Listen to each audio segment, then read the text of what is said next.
See, there are quite a few. Doctor, are you back?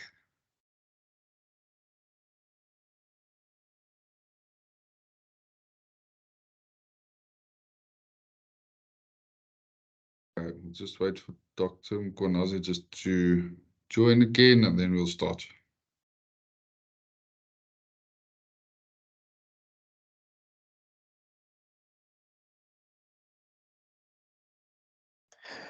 Hi, Jared.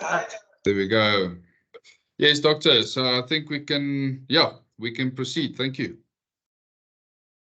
I'm back. Yes, thanks. Yes, thanks.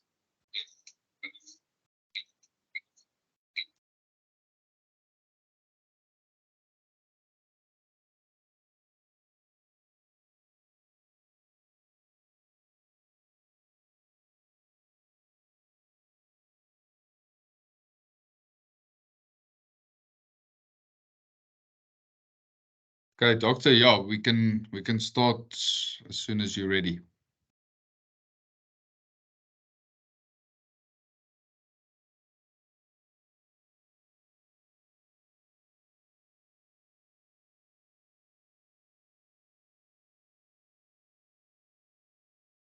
Annelene, are you still sharing? Okay. Yes, it's on the screen. Can you see it? Yes, do the other I people can see now. the screen? Yes, we can see it. Huh? All right.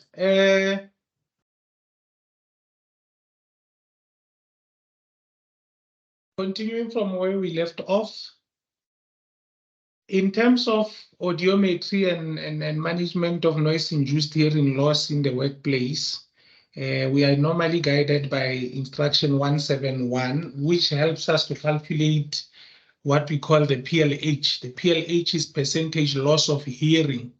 So after we've done a baseline audiogram, we'll continue with medicals every year or every 6 months, depending on what the OMP will prescribe. And then once there's hearing loss, we'll be able to calculate the PLH shift, meaning if when you arrived at the company last year, your hearing percentage was 1.1.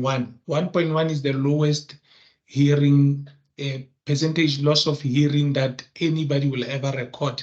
It's never 0%. So it means naturally, it's always assumed that you have lost at least 1.1% of your hearing throughout your lifetime. So your baseline typically would be 1.1. If it's 2 the following year, the shift will then be 2 minus 1.1. That means you'll have a 0.9% shift. That's how we calculate the shift. And then noise-induced hearing loss usually means that as a result of exposure to prolonged or high-level noise in the workplace, you end up suffering hearing loss. And there's a specific pattern that we see when we look at hearing tests or when you look at audiograms. And then, sorry, doctor, just before you continue, I just want to quickly clarify the hands that are raised now. Are they questions or just to indicate whether you guys are back online? If it is just to indicate whether you're back online, if I can ask that you just lower it so that if there are hands, then we can, then we can address it. All right. All right. Thank you, doctor. all right, Jared.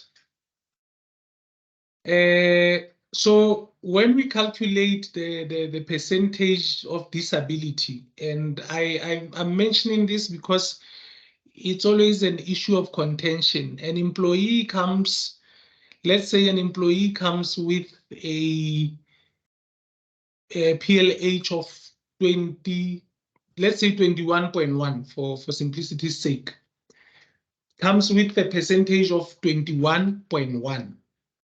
And he had a baseline of 1.1. So when we calculate the loss of hearing, we will subtract the 21.1 from the baseline in order to get the PLH shift. So 21.1 minus 1.1 would give us 20. And that 20% shift from the compensation perspective, we have to divide by 2. So that means the 20 that we get from that calculation will say 20 divided by 2, which will give us 10%, and the Department of Labor will therefore compensate him for 10% of hearing loss. That's how we calculate it. And then once everything is done, and we have employees that seem to be suffering from hearing impairment, we prescribe what we call hearing conservation program, which is a policy that guides the testing of noise in the workplace, the medical surveillance, recording, and quality control. So it's a policy that we will implement in the workplace to say this is how we manage noise-induced hearing loss in the workplace. And this policy can be presented to the Department of Labor at any time when it's needed. Spirometry lung function test, in other words, is performed where employees are exposed to respiratory hazards. And we use this to diagnose what we call restrictive and obstructive lung disease. Restrictive lung disease would typically affect the lung tissue itself, meaning your lungs cannot expand as well as they should because there is extensive scarring in the lungs. Obstructive illness usually involves the piping system of the lungs, either the larger pipes, the bronchi, or the smaller pipes, the bronchioles. Asthma is an obstructive illness that normally affects the small pipes, which will normally close shut and the air is not able to go in. Hence we call it obstruction. Bronchitis, as we normally suffer from, from time to time, is also an obstructive illness, but it's in the larger pipes. And then we have what we call chronic obstructive pulmonary disease, COPD, usually caused by smoking. Also, we are able to detect it on lung function tests. And if we have a reason to believe that any of these illnesses are caused by the working environment, then the employee will be registered as an occupational disease with COID. These tests can be performed by a technician in the workplace, in the clinic, or an occupational nurse. Usually, if a technician is not available, the occupational nurse is also trained to perform lung function test. The criteria that we accept for a lung function test to be used for compensation of illnesses is that it must be acceptable and it must be repeatable, meaning once an employee has blown 3 times, the curves that the computer will generate from each blow must be exactly the same or within 150 milliliters difference of each other. So if the gap is more than 200 milliliters, it means it's not repeatable, therefore it's not acceptable. So it's important that the spirometry or lung function tests that are done in the workplace are repeatable because that is the basis of the acceptability. Compensated conditions, typically your asthma, TB in healthcare workers, and occupational lung disease, also called pneumoconiosis. Occupational lung disease is caused by dust in the lungs, and what I can think of in the farming environment is silicosis. It won't happen, at the same extent as in the mines, but exposure to dust and sand, especially in the sandy fields, could still cause silicosis, and the latency period is about 5 to 10 years, and only then you'll be able to start producing symptoms. X-rays are done to diagnose occupational lung disease where we suspect it, and this may also be prescribed by a medical practitioner in the workplace. The vision screening on the next slide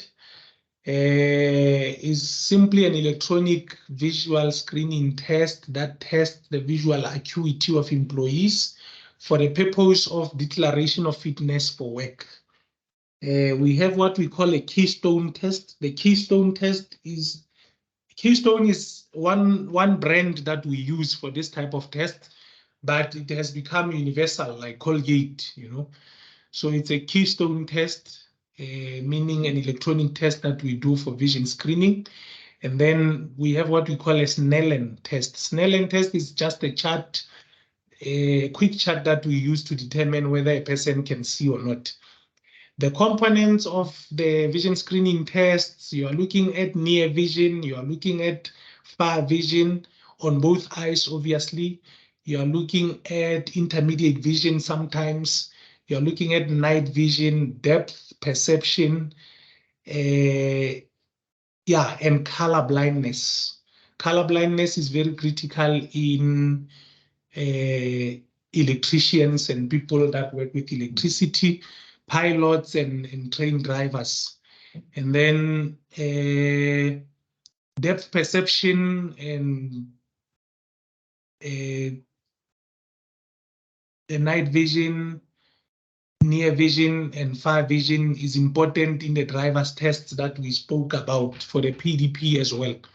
So what happens when you get a license test done, even just a normal domestic license, they do a keystone on you. It tests all those elements, and there are certain traffic officials that have been trained to do it. So it's another form of a medical that is done, but for some reason the law has allowed traffic officials to administer it.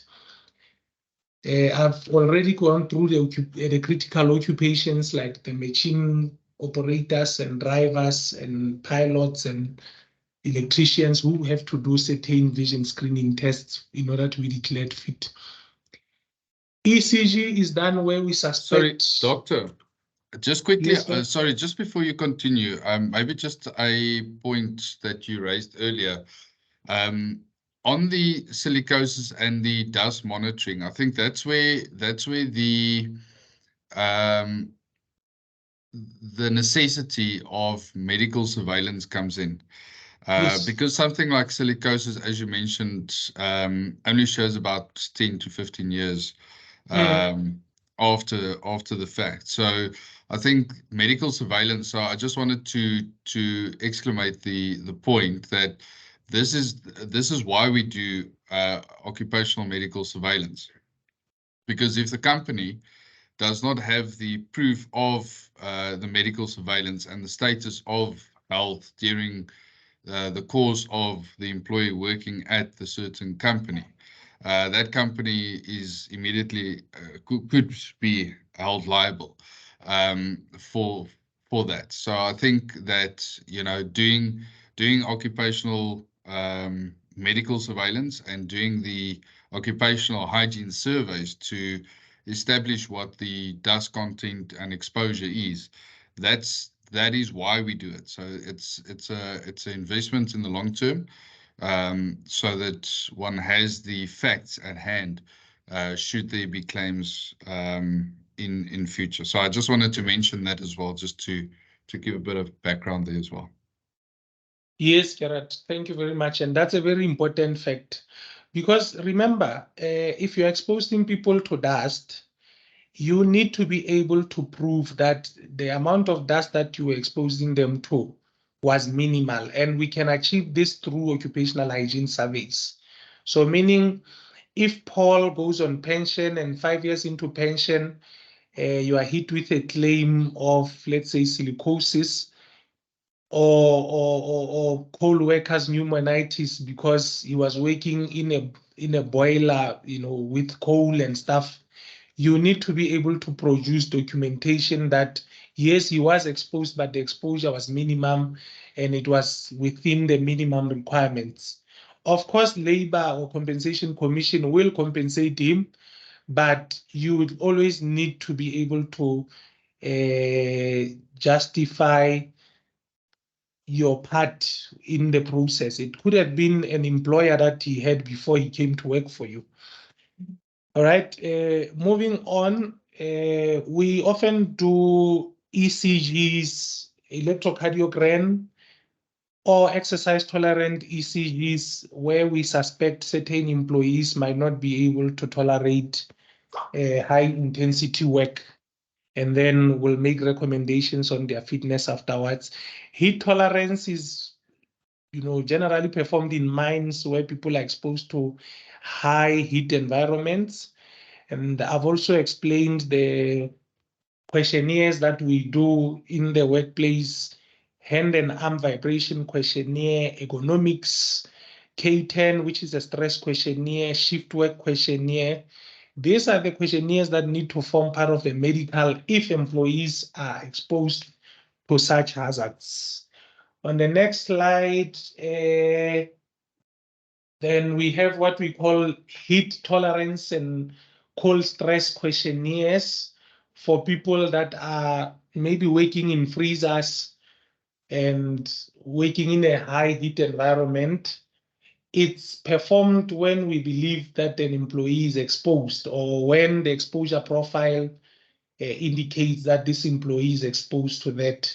Extreme weather conditions also may be hazardous to certain employees, and certain tests such as heat tolerance and cold stress may be prescribed, especially if we know that extreme weather conditions are a big problem. And then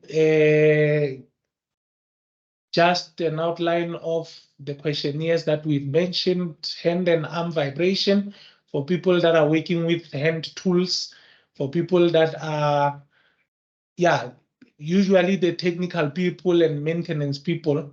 People that ride on tractors also are exposed to vibration. People that ride on forklifts are also exposed to vibration. Ergonomics, people that are doing physically demanding work, bending hazards such as working above head with arms stretched out, awkward positions, people who have to gravel or kneel when they do their work. And I can think of mechanics, people that work in confined spaces. Sometimes there isn't enough space to stretch. These are ergonomic risk hazards that people need to get a questionnaire for. K10 questionnaire, people that are working in a stressful environment. Epworth questionnaire for people that are doing shift work who might not be coping with shift work. Remember, shift work affects your sleep and wake cycle in your brain. Working at heights, anybody that works more than 2.5 meters higher than the ground level may be considered as a working at height. And then confined spaces also. Usually the questionnaire that we administer for working at heights also includes confined spaces because the effects are more or less the same. Biological monitoring is monitoring of exposure to chemicals using certain markers in the blood or in the body fluids to quantify exposure to such chemicals. We can either test for the chemical itself or the metabolite. Metabolite meaning the end products of a certain chemical. If you drink alcohol a lot, for instance, we can test for metabolites of alcohol in your blood or in your urine or in the saliva sometimes. The example that is very common in the farming environment is pesticides, organophosphate poisoning, or organophosphate exposure. Then once the medical surveillance is done, there are 4 possible outcomes on the next slide. The first one is fit to work. This is an employee that does a medical and there's nothing wrong found on the medical. We normally declare fit to work. Usually the nurses or the occupational nurses will declare this type of an employee. And then there is an employee who will be fit with restrictions. This is the type of an employee that will have maybe an elevated blood pressure despite being fit, and then will restrict him from working at heights or will restrict him from certain working environments that might be harmful in his case. And then we have an employee that is temporarily unfit. This is an employee that will have one or two or few abnormal tests that do not allow us to make him fit and needs to address such problems first before he can be declared fit. And then you have an employee that is simply unfit to work due to a certain medical condition or certain physical condition. The duration of the certificate is based on the exposure, the amount of exposure to the environment and the hazards, and the reasonable expectation that if we say this certificate is valid for a year, it's unlikely that nothing will change within a year. Let's skip the next slide. That was our break slide. So these are the four, next slide, yeah. These are the four possible outcomes that we normally give to employers when we do medicals. And then the next slide, what do we do with unfit employees? Number one, on the next slide, reasonable accommodation. Reasonable accommodation is often referred to as light duty also, but I think if we accommodate employees reasonably, we need to define two things.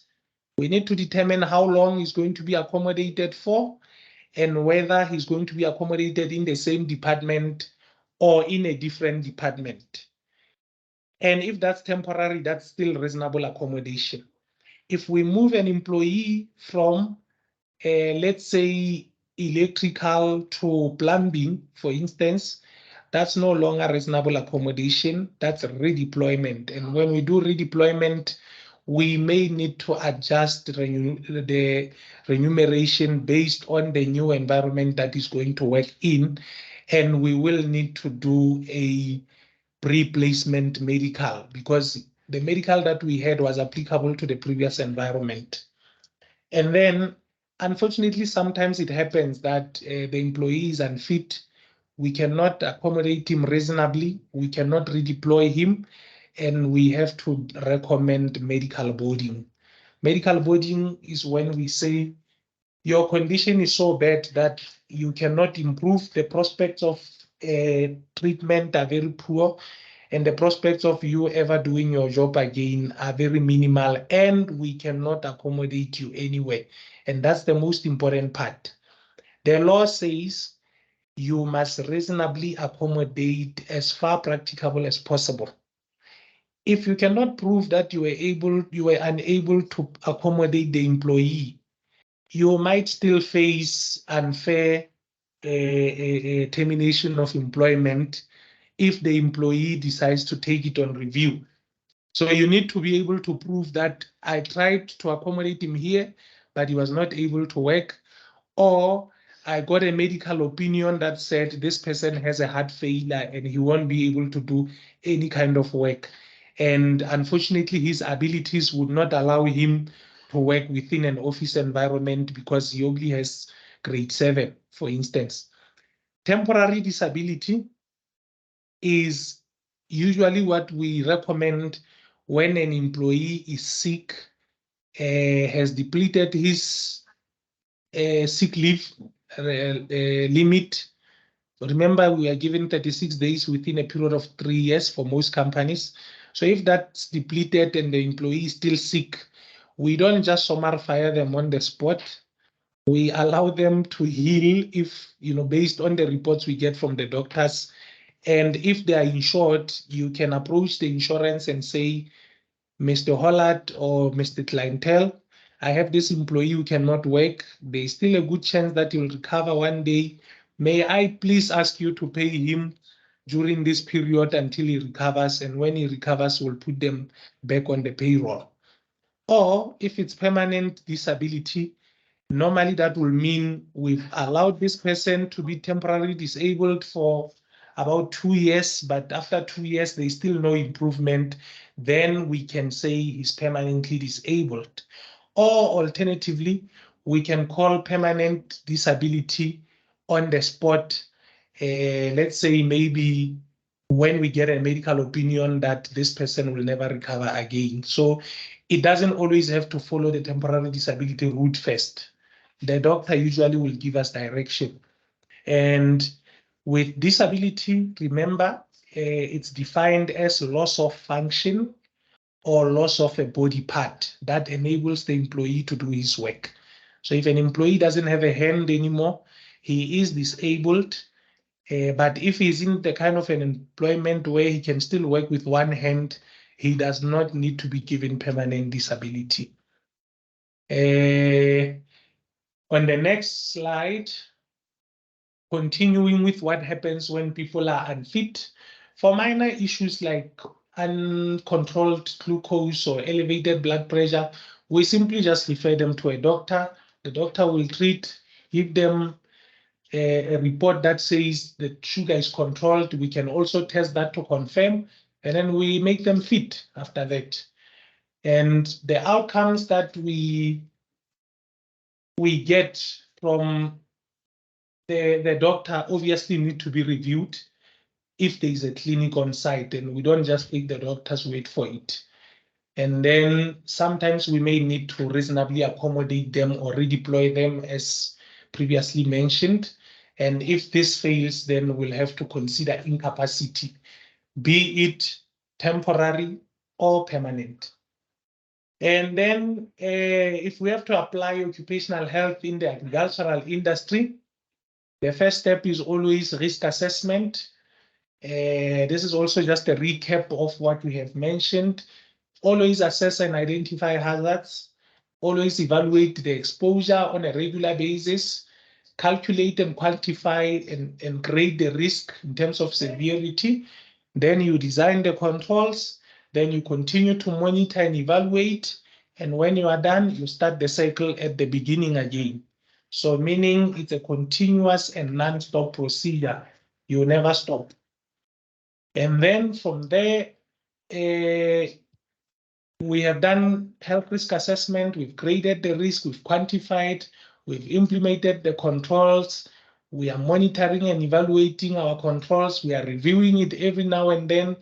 We have also now an opportunity to design an occupational risk and exposure profile.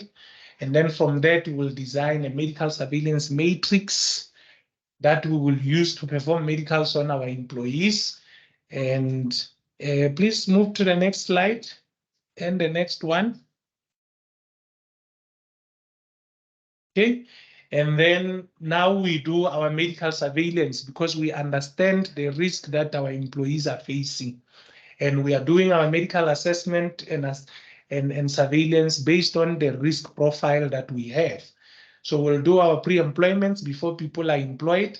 We'll do our periodicals every year or so, or according to the prescription we get from the doctor. We'll do fitness to work when people have missed work for more than 5 days. We'll do fitness to work when people come back from leave. Then we'll do return to work when people have been absent for a long period of time. It's also on leave. Fitness to work we do when people are referred to us with certain conditions or are unable to work due to ill health. And then we can do exit medicals also before our employees leave us. And then on the next slide, the medical tests that we do, as we recap again, we said we do spirometry on people who are exposed to dust and chemicals. We do lung function test, which is spirometry for those people. We do audiometry or hearing test for people who are exposed to noise, usually more than 85 decibels within an 8-hour exposure period. People, if we've had an occupational hygiene survey done and we don't have any area that's 85 decibels, we don't necessarily have to do it. If we have areas that are more than 105 decibels, meaning very loud areas, which we, by law, we can only expose to people for 4 hours a day, then we have to do our audiometry or hearing test every 6 months and not 12 months. Then we do our vision screening. We do our ergonomic screening or ergonomic questionnaire where we suspect there may be ergonomic hazards. And then we do side room tests, and like we said, it's your blood sugar, high blood pressure, urine test, hemoglobin, cholesterol sometimes. And then let's visit the issue of biological monitoring. It's often done with medicals or sometimes as prescribed. It can be done seasonally when we know, for instance, that we are going to be spraying crops where it needs to be done as a baseline. Before people are exposed, you need to take their, say for instance, in the case of organophosphate exposure, before they are exposed, we have to do their baseline choline esterase levels. This is the chemical that is depleted as a result of exposure to organophosphate. So we do the baseline before they are exposed, and then once they have sprayed, after the dosing, we do another sample to compare with the previous one. And then remember, we also expose them to chemicals called pyrethroids, insecticides, and organophosphate insecticides. Interpretation of organophosphate measurements or biological monitoring. I'm mentioning this because I'm often consulted by farmers or people in the farming industry wanting to know, what the hell does this mean? What it means is, if your choline esterase level, which is the chemical that we measure, if your choline esterase level was 10,000, for simplicity's sake, before you were exposed, and then after you were exposed, it's let's say 7,000, it means there was an overexposure. The cutoff line is 25%. So meaning, if your levels decline by more than 25% from the original levels, then, or from, if you don't have original levels, or from the recommended range by the lab will usually say, for instance, 3,000 to 6,000. So if it's less than 25% of the 3,000, the minimum level, then it means you have organophosphate poisoning. And I'm moving on because I'm not seeing a hand. I'm assuming this is clear. The other functions that we do in the occupational health sector is incapacity management, as we have touched on it. Normally, the procedure is that people will be referred to the clinic first. This is important because employers in general tend to fire people first and then only refer people when CCMA or labor or somebody else starts asking questions. The idea is that you refer the employee first to get a medical opinion, and then after that, if you can dismiss as a result of incapacity, then you proceed and do it. Who refers employees to us? It can be the employer, it can be HR, it can be health and safety people, or anybody that is responsible for the wellness and the operations in the company. So it needs to be an official referral from the company or from the employer. On the next slide, we look at other functions that occupational health services provide within the industry. Management of occupational injuries, and the difference, and management of occupational diseases. The difference between injuries and diseases is that injuries will occur in an otherwise healthy an employee. I cut my finger here, I have a cut here, this hit my toe. These are very easily managed by doctors when you send them to hospitals or private doctors. The challenge we are having with occupational diseases is that doctors in general in South Africa do not want to treat diseases because of the lousy procedures of the Department of Health that leads to doctors not being paid in time or not being paid at all. And that's the reason. So if you have a patient with silicosis or TB or or HIV that was contracted in the workplace as a needle prick, you are more likely to not get help compared to somebody that was reckless and got his finger cut. The reason is because doctors also look out for themselves. If they get money as soon as possible, then they are happy to assist. If they don't get their money, they are reluctant to treat these people. So as a result, patients that have occupational diseases, we always struggle with them to get them treated. In terms of the law, occupational injuries have to be notified within 7 days, but of occurrence, and occupational diseases have to be notified within 30 days of diagnosis, not of occurrence. So here, if somebody develops TB and then we realize we diagnose him 6 months later, we can still notify that TB within 30 days after we made the diagnosis. The documents that are involved are more or less the same. You have the employer's report, your employer's report of an incident. And in the case of diseases, you have an employer's report of the disease. Then the doctor will fill in the first medical report, and then you'll attach the ID number and the pay slip. The procedure is the same.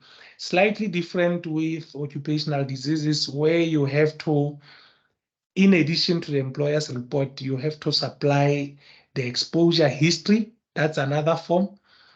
And there is a form called notification of occupational disease and claim for compensation. That's another form that you have to submit. So in terms of occupational diseases, you have to submit 3 different forms, as opposed to occupational injuries where you just submit one. They are all numbered WCL 22, WCL 4, WCL 1, WCL 5, and they are all available on the Department of Labor website.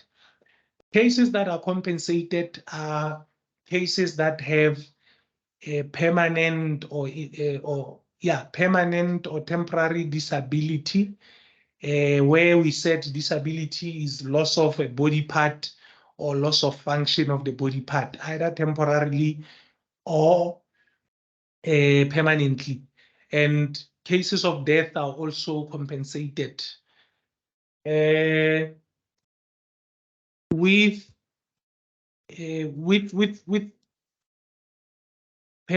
permanent and temporary disability, we need to note that the doctors will be paid. Medical aid will be paid in the case of temporary disability. If you are unable to work and you're still waiting to recover for those 2 years that we mentioned, the Labor Department will continue to pay your salary. If I'm not mistaken, I would say 75% of your salary, starting from 3 months after you got injured.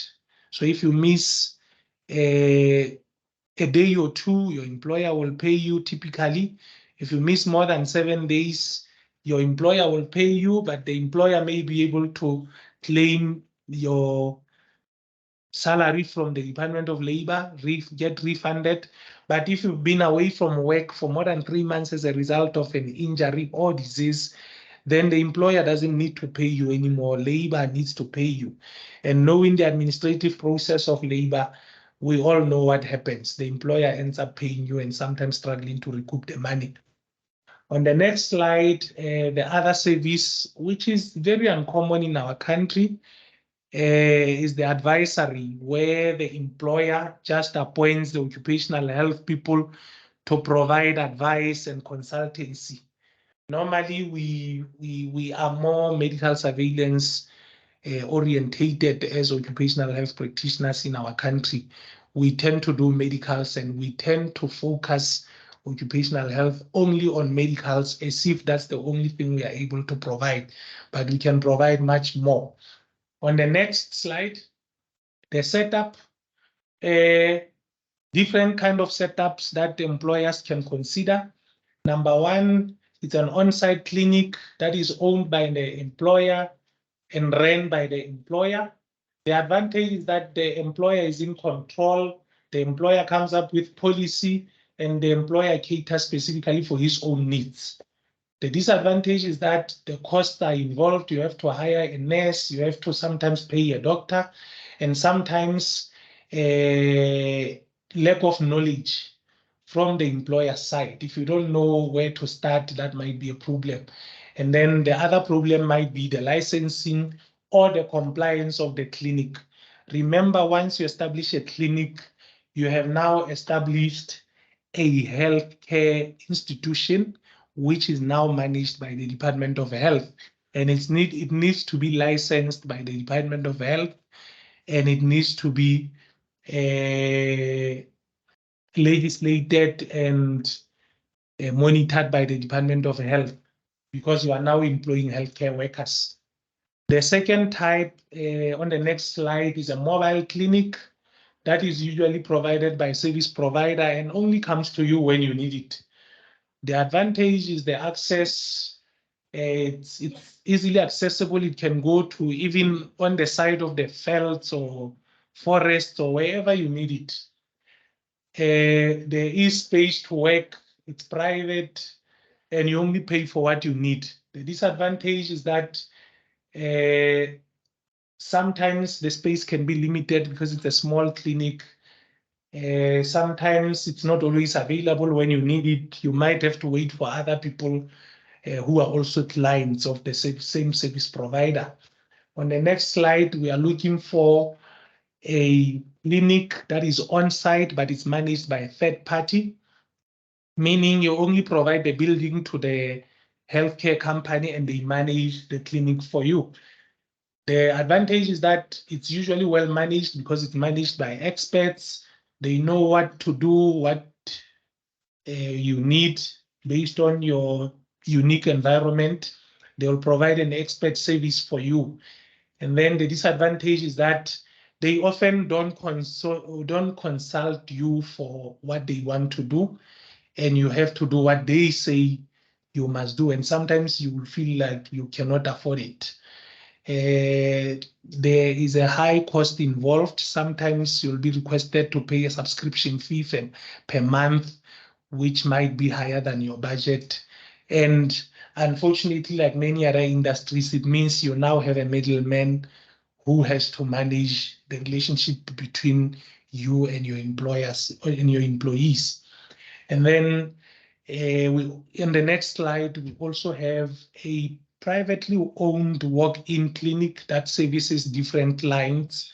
When you need medicals done, you phone my office, you book, people come in, and I might do you and your competitors' employees based on the location. And sometimes you have to rely on me for confidentiality because I might know certain things about you that your competitors might not know or might benefit from during the course of me discharging my work. So the advantage is that you get an expert service also, and you only use it when you need it, saving you money. Disadvantage is accessibility. Sometimes the appointments are not available when you need them. It's shared with other people. Privacy of information. Obviously, your files or your employees' files have to be kept for 40 years by people who might not service you in the next 10 years or so.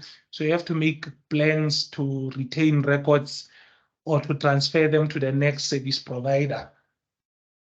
And then lastly, we have a consulting service on the next slide, which we said it's uncommon in South Africa, which can be a disadvantage. If you need a consultant, you might not readily get hold of one.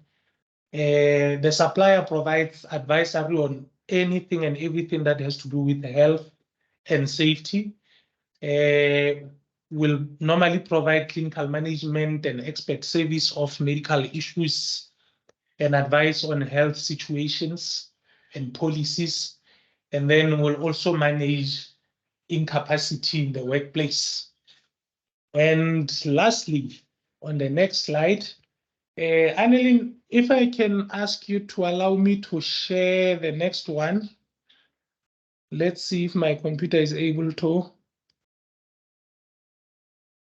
Okay, I'm going to unshare, then you can go on. Okay.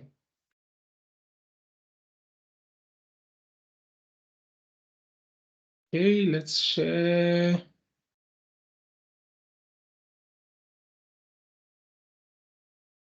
Okay.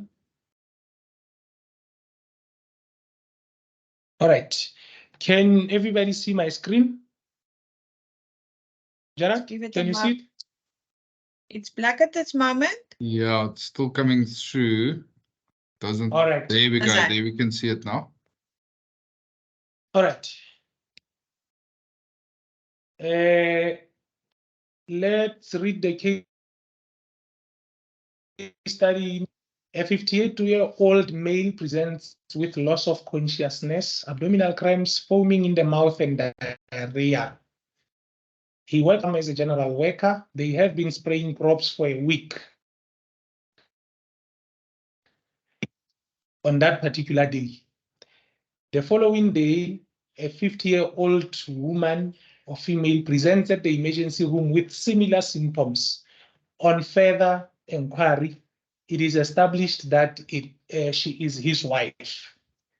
The tasks that I'm going to ask you to share with me here is to design an exposure pathway and advise the farm on prevention and management of similar insects. So we are just going to basically apply all the information that we have learned.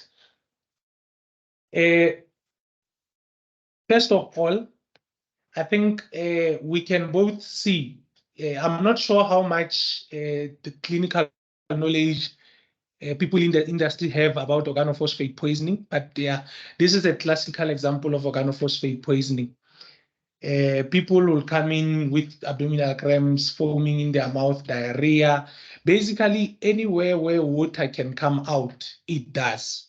So you'll urinate yourself, diarrhea, tearing, salivating, sweating, anywhere where water is able to come out, it does. So that's basically organophosphate poisoning. So in this case, the man was exposed at work. Obviously, they've been working with this for like a week or so. And the fact that it was windy, obviously, might have led to this particular incident. And then I also want to address the issue of his wife presenting the following day. Two possible ways in which it could have happened. Number one, the wife could have been exposed through the wind.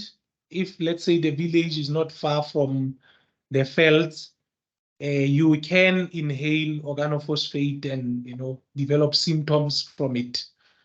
And then secondly, in this case, just to make it interesting, I'll reveal that the wife got infected after doing his laundry. The reason is because the poison can infest your clothes, and while your wife or your family member is doing your laundry, the skin can absorb the chemical and then they can end up with the same symptoms, which is why at the hospital we like to wear gloves when organophosphate people are vomiting all over the place, because the doctor could actually develop symptoms from handling the vomit. And then just waiting for the next slide. So when we design the exposure pathway, it always starts with the source. And then we have to create a link between the source and the receptor. So this is the receptor, this is the source. From the source, remember the source is anything that contains a hazard in its stable form. So it can be a chemical in the bottle, it can be a machine that has a potential to make noise, but is turned off. So that's what a source means. That's the source of a hazard. And then we have a process called release. Once the source is activated, it releases the hazard. And the hazard in this case will be the chemical. So in our circumstances, The source would be obviously the container of the organophosphate poisoning. The release would be when the workers decant it into the spraying machine or spraying bottle or any tool that they use to disperse the chemical. So that would be the release.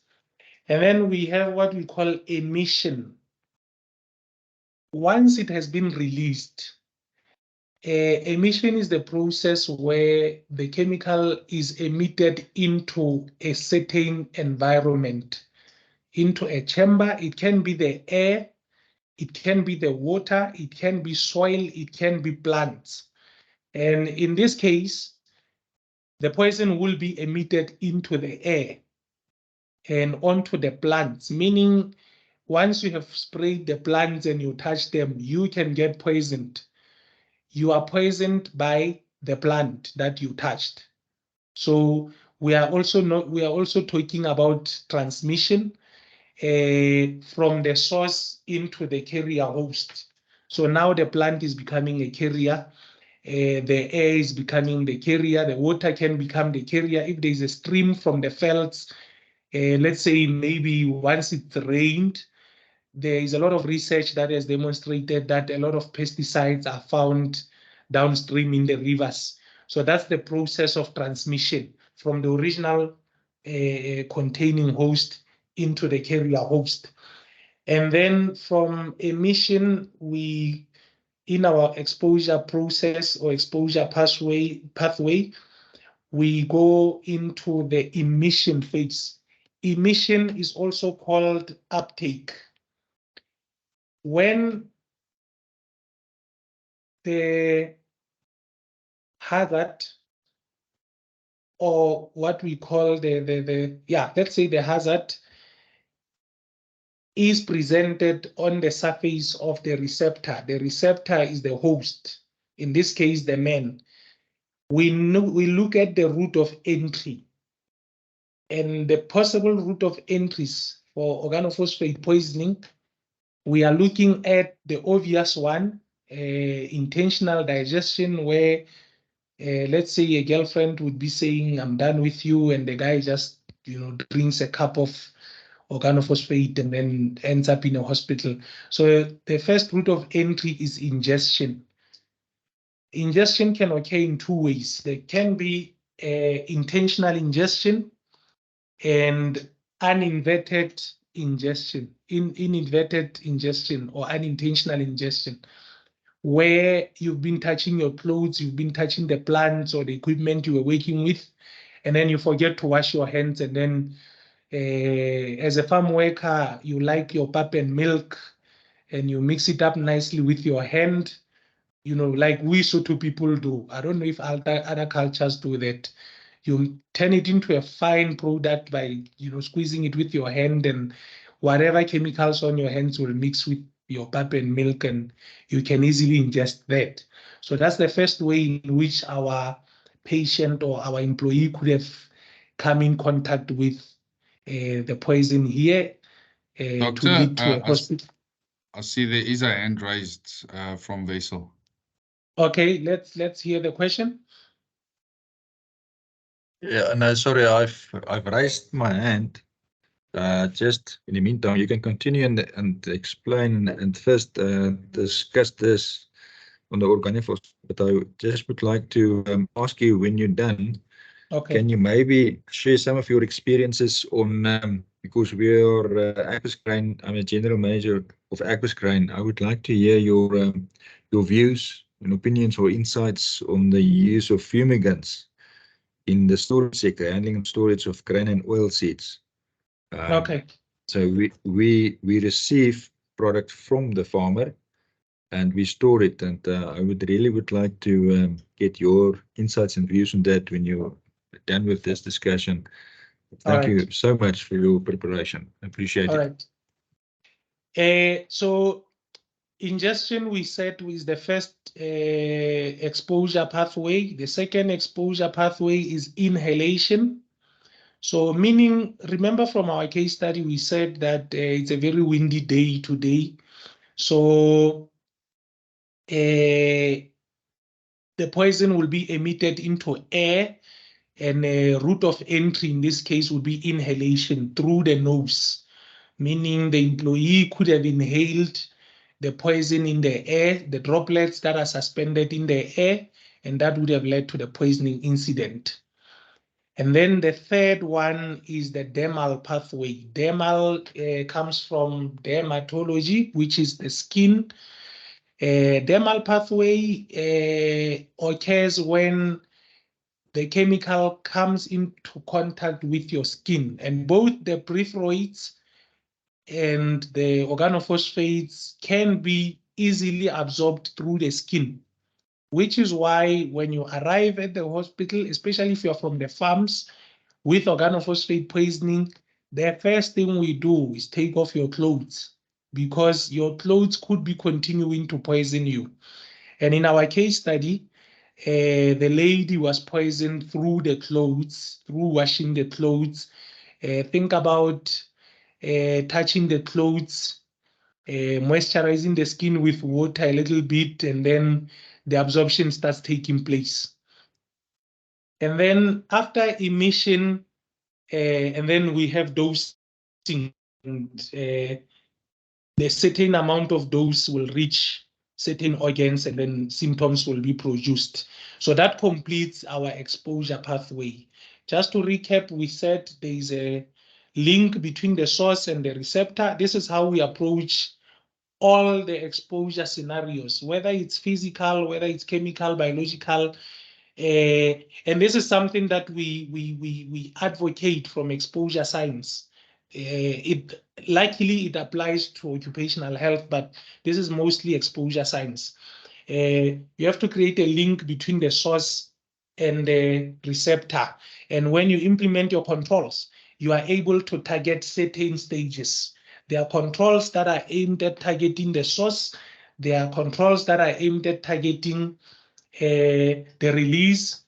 So controls that are aimed at targeting the emission, and controls that are aimed at targeting the emission or the uptake. And one classical example is PPE. PPE is applied at the emission phase.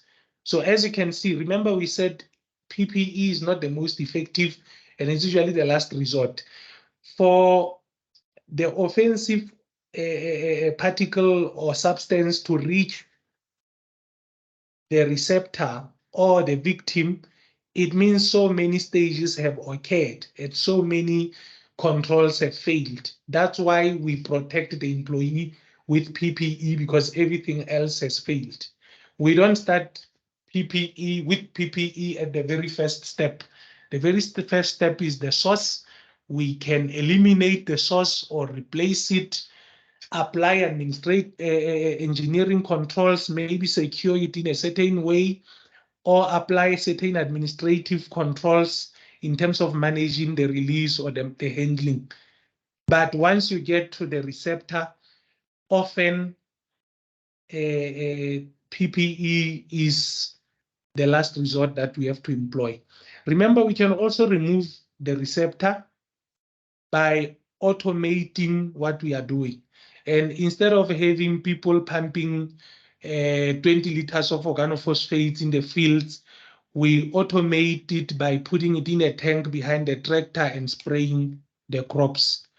Or we put it in an aeroplane and let the aeroplane fly a couple of rounds over the fields while the pilot has fun. So that's another way of implementing controls in this case.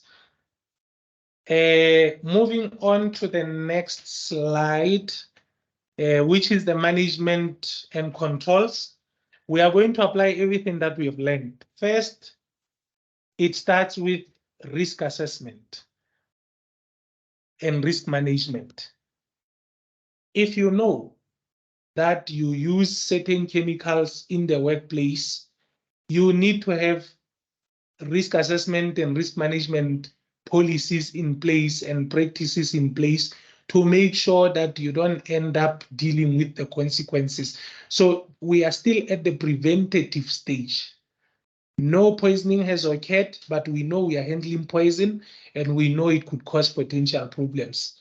That's where elimination could work if we can maybe not use them and use something safer in terms of substitution. This would be the best place to implement such a control. So we do a risk assessment, risk management, then we do medical surveillance to make sure our employees are healthy and safe to work with these chemicals. And remember, we said medical surveillance is part of risk management. So we are still at the preventative stage. Nobody has been poisoned yet, but we are already coming up with ways to handle the potential situation that could arise out of the exposure. And then for medical surveillance, we have, unfortunately, we might have failed to prevent, and now we are on the day of the exposure. We can still apply elimination. We can still apply substitution. We can still apply engineering controls if we have failed to sort of eliminate the chemical and we don't have a choice but use the chemical. And then we have administrative engineering controls where we say when the driver of the tractor is spraying, for instance, and this may incorporate administrative controls also, we look at the direction of the wind and we position the rest of the employees away from the exposure, considering the direction of the wind, meaning they stand where the wind comes from and not where the wind is going to prevent that inhalation exposure. And remember, we're still not using PPEs yet. We're not at the level of masks yet and things like that. This is still preventative phase, but it's on the day of the exposure. So as an engineering control, instead of using an open tractor, we will use a closed cabin tractor. Why? Because we want to enclose him inside, away from the hazard. We know he's directly within the environment and he could get exposed easily if, let's say, the wind direction changes all of a sudden or it becomes very windy. So we are going to enclose him in the tractor cabin and we're not going to allow anybody else to be on the tractor unexposed. So this goes to policies and guidelines and SOPs, standard operating procedures that we employ on the farms. And then once those have failed and we can't prevent exposure, then we resort to PPE, personal protective equipment. We start from head to toe. Do we need to protect this person's hair? Can the hair absorb the chemical? Yes, the hair is a very good chemical absorber. They'll normally wear a hat or a cap, you know, and also to prevent, to protect them from the sun. Can the skin absorb? Yes, the skin can absorb, and then we'll normally put an overall on them, on top of their clothes. And sometimes we may put aprons if they are in close proximity with the release site or the release point of the chemical. Say, for instance, manual sprayers normally have to wear PVC or plastic aprons to prevent exposure to their clothes. And then the hands, obviously, we are talking about gloves. We are talking about arm covers, if available. We are talking about plastic overalls, if we have access to such, you know, or certain hazmat suits. And then in terms of the shoes, we are looking at safety boots. We can go with rubber boots to make sure that we can easily spray them and clean them easily. Remember, leather sometimes absorbs chemicals and the chemical will stay in the leather for a long time. And we normally wear leather safety boots in the workplaces, but remember, they are not applicable to each and every scenario. There are certain scenarios like in healthcare workers where a rubber boot is more superior to a leather boot. There are scenarios like when you are dealing with insecticide spraying, where a rubber boot or a plastic boot will be more superior. So that concludes our management, and obviously we have policies of how we'll manage incidents. If somebody gets poisoned, what do we do? Do we send to the hospital? Do we register them for QUAID and make sure that they are treated properly, not in a government hospital where he might wait 2 hours while waiting to be attended, while continuing to absorb the poison? So all those things need to form part of a policy that will manage organophosphate poisoning in a farm. And I recommend that each and every farm has an insecticide handling or management policy. And touching a little bit on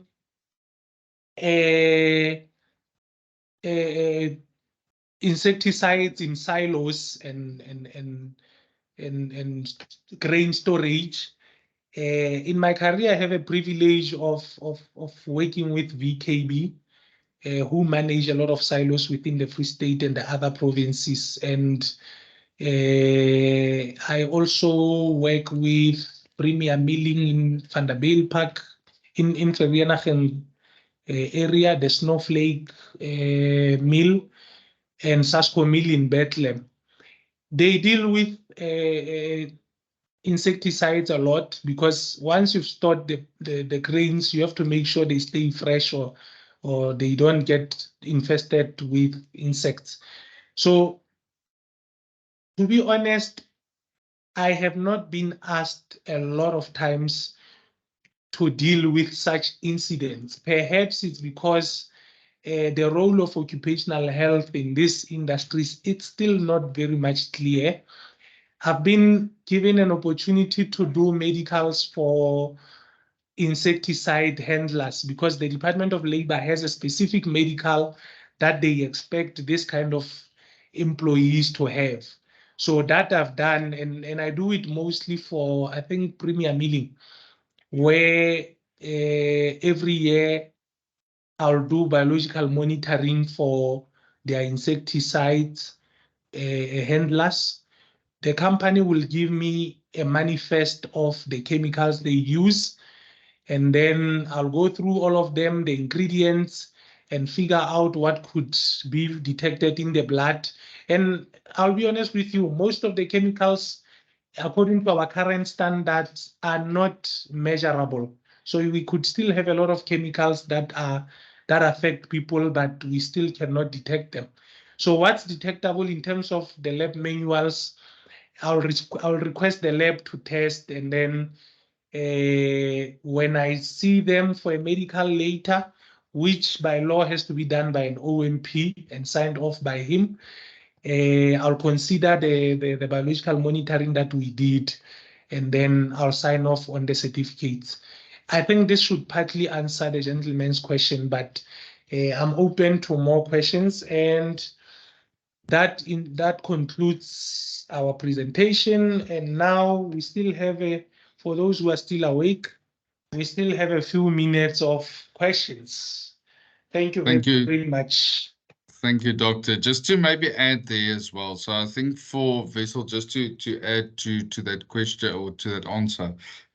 So the guys that do work with the pesticides and so on, with their annual medicals, they also have to do a biological monitoring, which is a blood test that is done, especially on the, I don't know the English pronunciation, but the phostoxin that is used. So, for instance, what we do on our side, we have got the occupational nurses internally, which conduct the annual medicals, but they then also make a list of the people that do work with pesticides, and those people are then sent for the blood tests, where they then conduct the biological monitoring. And then if there are parameters that are out of spec, then obviously one addresses that through the medical practitioners. But yeah, at this stage, that's how we deal with it at this stage. And might I also add, Gerard, Yes. I remember in my mailbox, I'm sitting with a bunch of blood results to be looked at. So perhaps it's worth mentioning that once your occupational nurses have done this, they normally send the results to me to sign, which in my view is still adequate because it means I've seen the blood results and I have personally signed off on them. Okay. Thank you, Gerard. Let's Thanks, welcome questions. Are there any questions or any comments or any remarks from you guys? Yes, Richard.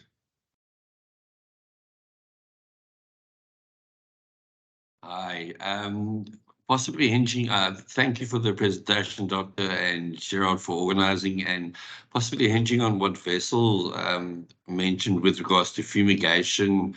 Would it not be pertinent to find out I don't know if I'm using the correct terminology, but the deterioration speed of the pesticide or the fumigant to the point of where it becomes a non-harmful substance? I don't know whether that is a viable, then to find out that, okay, we are now dealing with something that I would assume is biodegradable.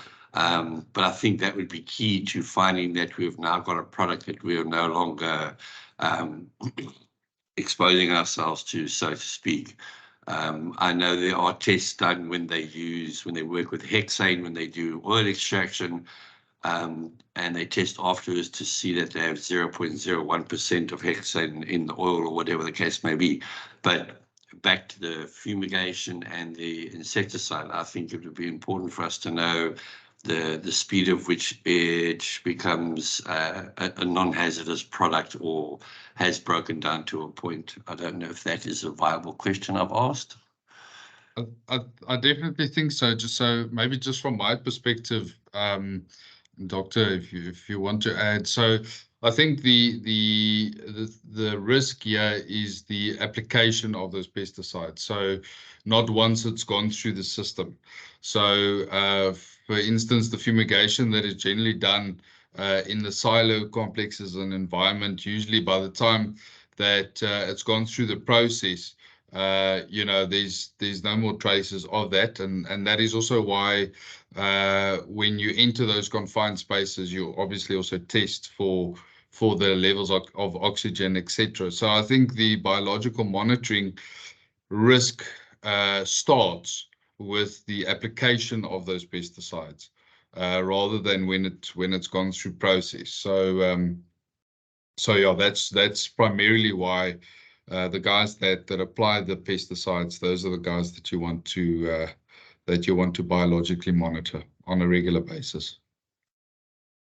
Okay, if I may step in, Gerard. Yeah, I think that's a very important question. If you look at any chemical, including the medications that we normally prescribe to patients, we have what we call a dose. The dose is the amount that is taken up by the body, either by skin or by nose or ingested. And then once it reaches the bloodstream, it's metabolized, and certain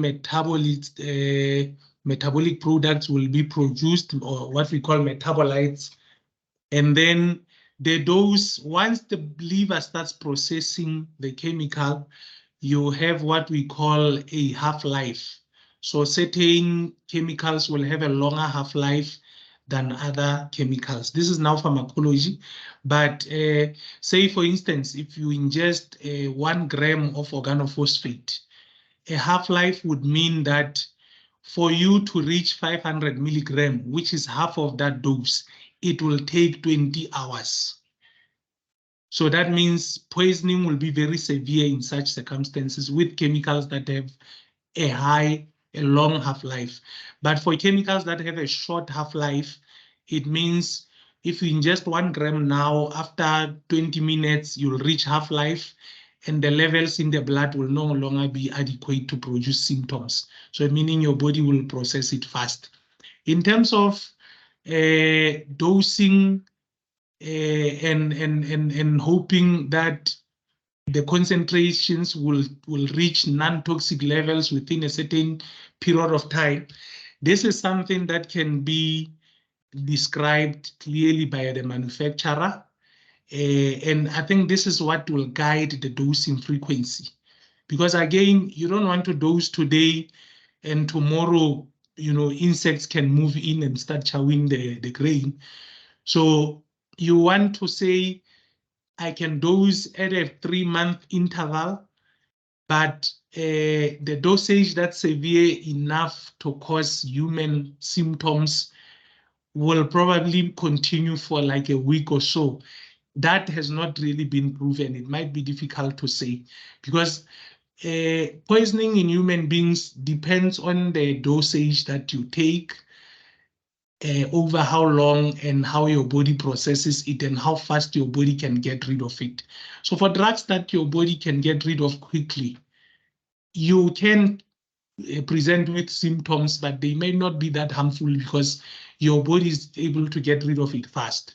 But for things that will continue to linger in your bloodstream for a long time, unfortunately, that might lead to hospitalization and prolonged sickness as a result of exposure. I hope this answers the question. Thanks, Perfect. Gerald. Thank you very much. Great stuff. All right. Any other questions, Wessel? Yeah, I'm now very curious, Gerard. Before we close, I just want to ask. There's about 6 fumigants that's used, insecticides that's used for fumigation in the storage sector. And I would like to, if that information is available on what we have, on to know those pesticides better and to know what the impact or the effect it has, it will be very helpful maybe to have that information. I don't know if there's documents available on that. I guess every supplier provide that, but it will be good to have a set of those. Thank you.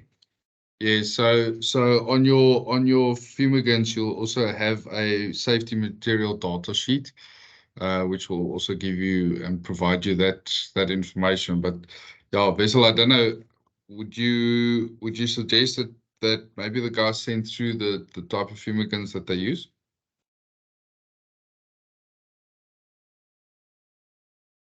Gerard, I think it's possible to make that list of 6 fumigants and maybe then just to share it with the Agbiz Grain members that's involved in the handling and storage of those. I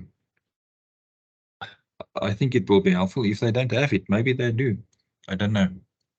I'm from yeah. Okay, no, we can definitely have a look at that, definitely. I saw another hand. I'm just not sure who was. I see it's not raised anymore. Yes, Piet.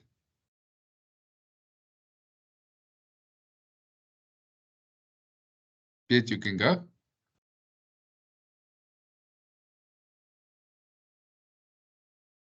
Piet, it seems like your audio doesn't work.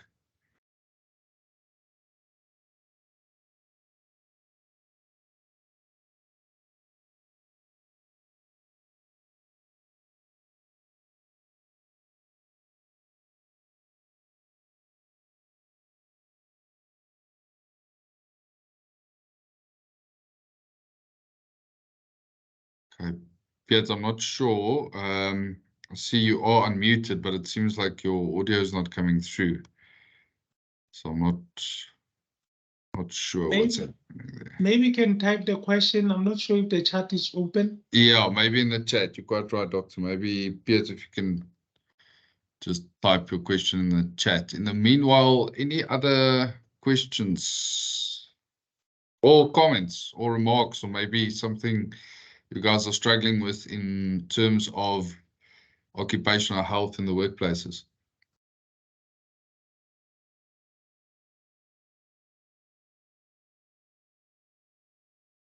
Gerard, if there's not any questions, I see Richard may have a question, but if there's not any questions, I just want to make 1 or 2 remarks before everybody leave. Thank you.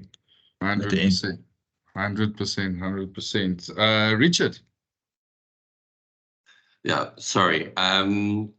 As surveyors, we obviously get to go out on the front end and have a look at the farms.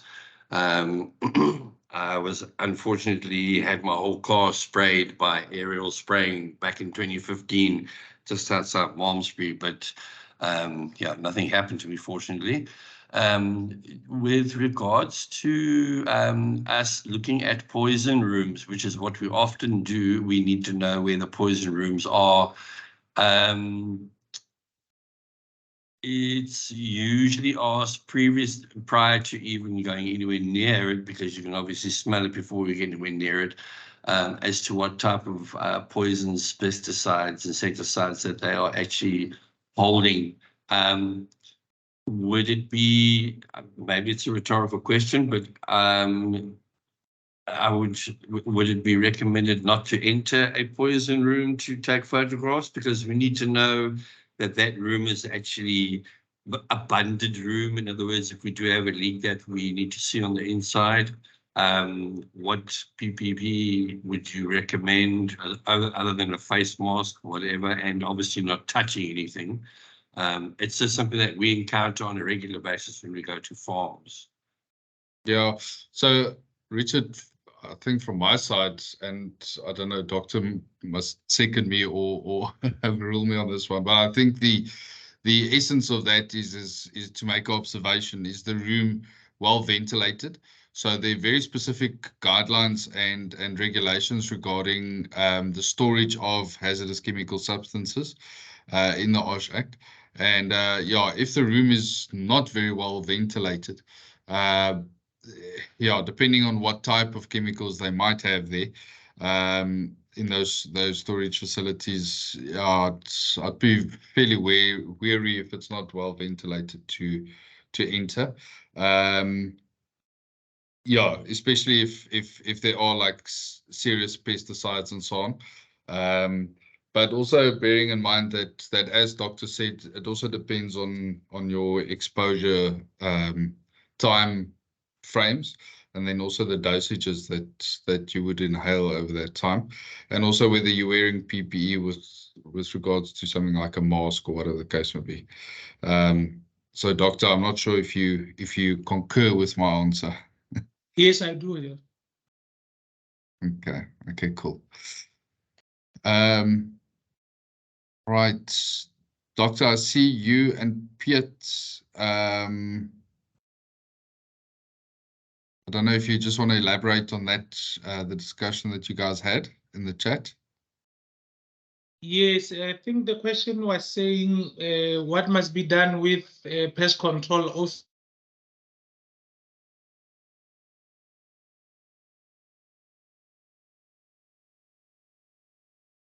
Doctor, you just went on to mute.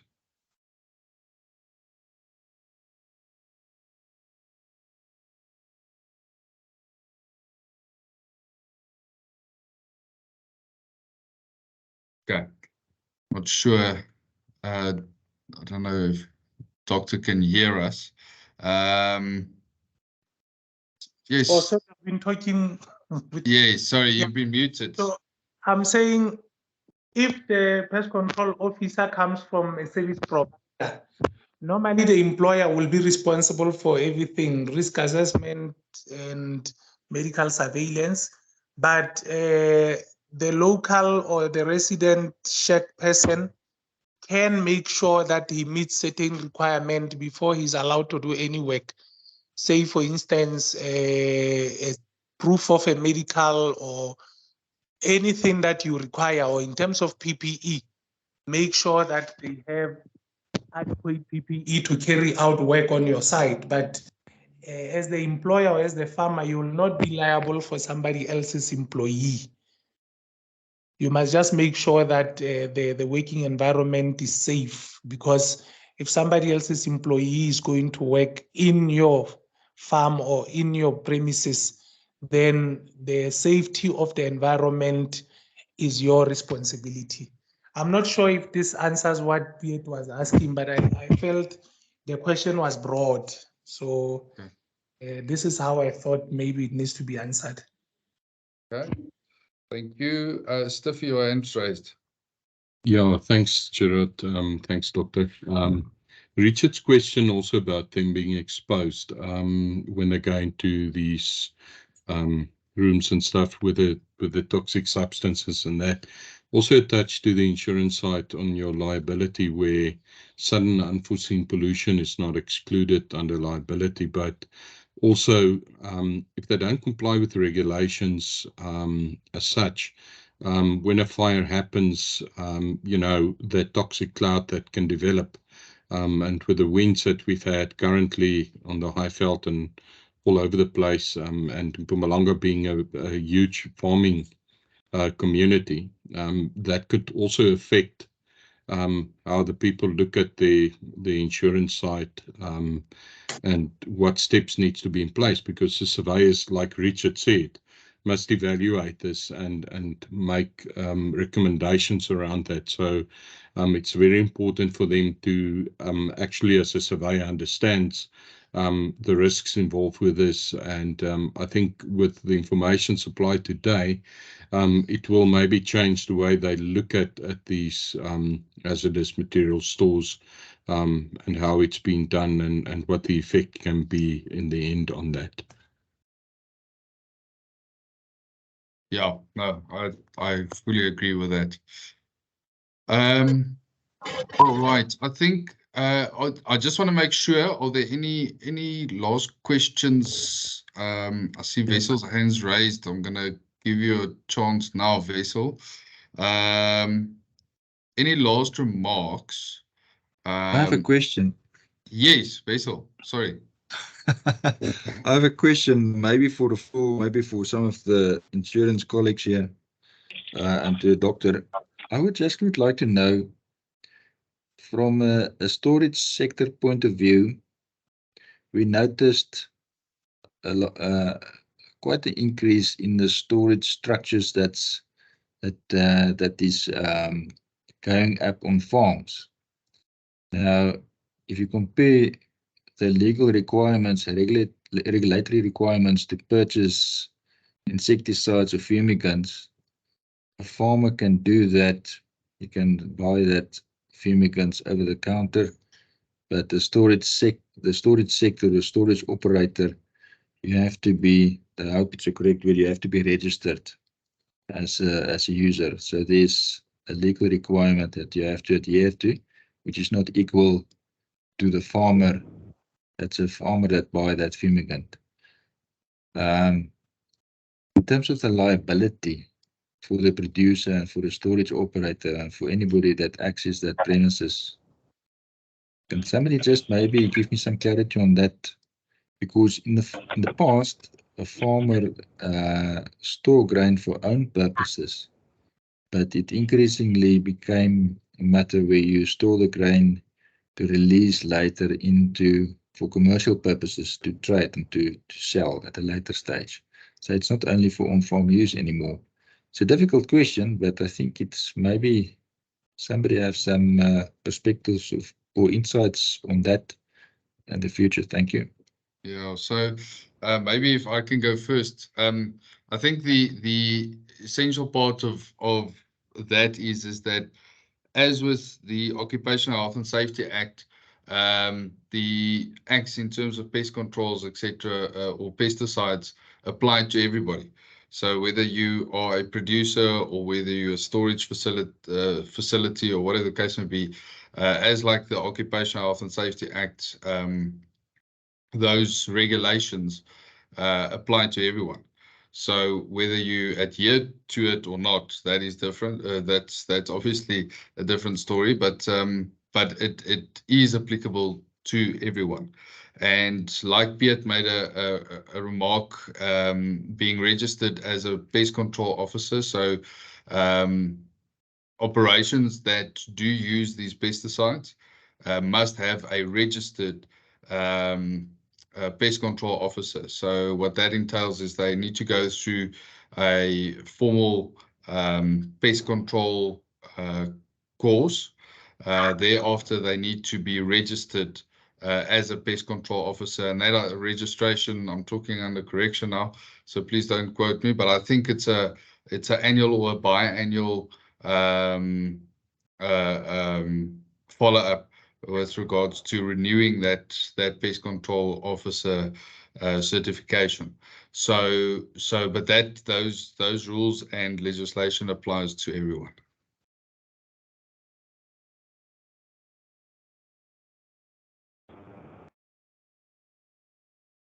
Okay, Doctor, I don't know if you maybe want to add to that in terms of the medical surveillance for farmers having, for instance, silo and storage facilities on their farms versus big storage facilities of agricultural companies, whether it's the same or not. Yeah, it's the same, Gerard.